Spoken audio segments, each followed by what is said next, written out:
যে 37টা আসনের প্রার্থিতা ঘোষণা হলো, আমাদের আসনের প্রার্থিতা ঘোষণা হয়নি কেন?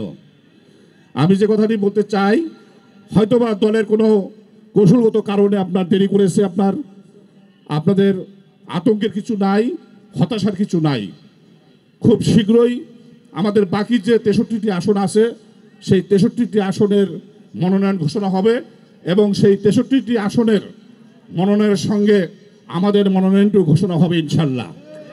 আর গত 2018 সালে জাতীয় সংসদ নির্বাচনে আমি ধানের শীষ প্রতীক নিয়ে আপনাদের সামনে হাজির হয়েছিলাম।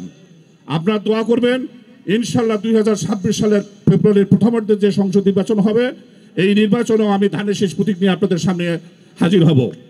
আমি আপনাদের কাছে দোয়া চাই, আপনারা সকলে আমার জন্য দোয়া করবেন এবং আগামী দিনে একসঙ্গে আপনাদের সাথে নিয়ে যেন আমি 2026 সালের ফেব্রুয়ারির প্রথমার্ধে নির্বাচন হবে, সেই নির্বাচনে অংশগ্রহণ করে আপনাদের সহযোগিতা, আপনাদের ম্যান্ডেট নিয়ে যেন আমরা আমাদের দেশনেত্রী বেগম খালেদা জিয়ার হাতে এই আসনটি তুলে দিতে পারি।